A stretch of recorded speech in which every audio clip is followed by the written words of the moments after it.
Thanks for having me. We understand you spoke today, so can you give us a little bit bullet points or highlights about your speech? Absolutely. We had a nice turnout this morning, even in this weather here in New Jersey.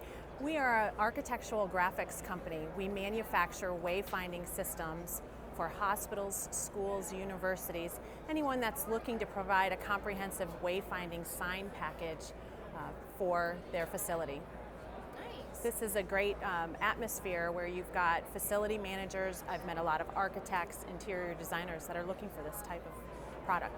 Right. Can you tell us a little bit about Mohawk Signs and what you guys do there? Okay, well, as an architectural graphics company, we are day in and day out manufacturing a signage that has components of green. In fact, I've brought a few if I can show you. Sure, definitely show us. So this is a very typical product that we have. It actually starts out as a white piece of material, and we blast away the background, leaving the braille 1/32 of an inch raised, and we have the letters also raised. Because a lot of individuals who are non-sighted actually can't read braille, so the law requires letters and characters to also be raised so that they could perhaps find out the information by the raised. That's very cool. Yeah, and so when I talk about the elements of our product also being green, is it's just highly compressed paper is what our product is made out of, versus other materials that are perhaps made out of plastic, which has smoke toxicity and other issues in the event of fires, or that have a lot of plastic signs you're going to find on glued on letters that have the ability to be vandalized. Right. Correct, Maxine.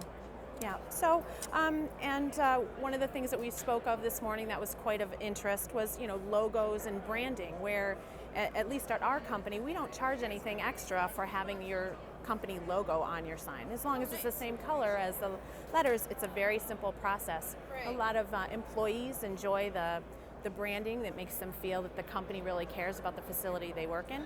And then also as a participant in a building and walking around, you want to make sure that you feel like, oh, I'm still in the same building suite that I was in. I haven't walked out into someone else's property. Exactly. So, I like that. It's very nice. thank you.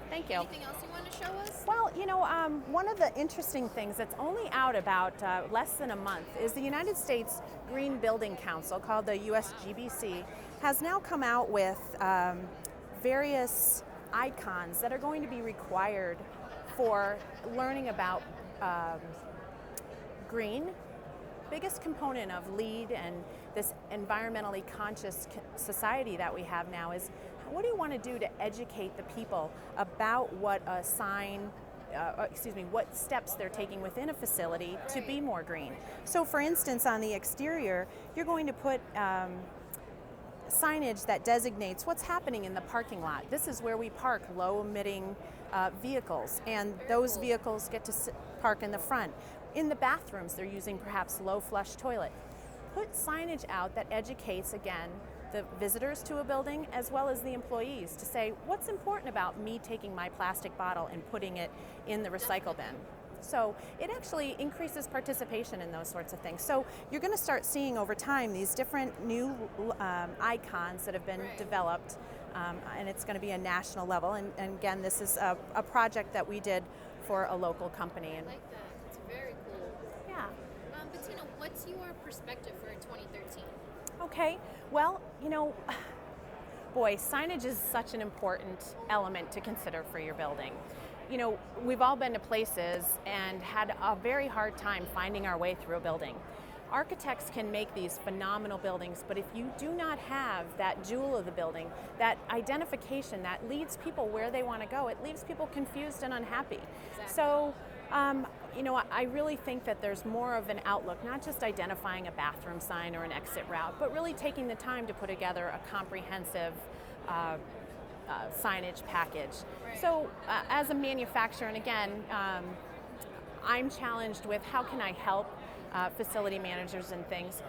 So I see that as one point. Another point I'd like to share is, the economy is a tough economy, and as a small business owner myself, I was really touched by the Hurricane Sandy and its impact. And one of the things that I came down here, we've visited some relief centers, and we're handing these signs out for free. to the small Okay. businesses who might still be in business but very perhaps helpful. lost their signage during the Right. wind event. And it's not just the coastline. A lot of the wind event happened interior. So we're Exactly. giving this out for free just to That's kind of great. help out and bring That's some very more cool. business too. So it's anything we can do to help give back and That's great, during this tough Bettina. time. Great. Well, thank you for being with us today. I love everything you showed us. It was amazing. Thanks again. Okay, thank you.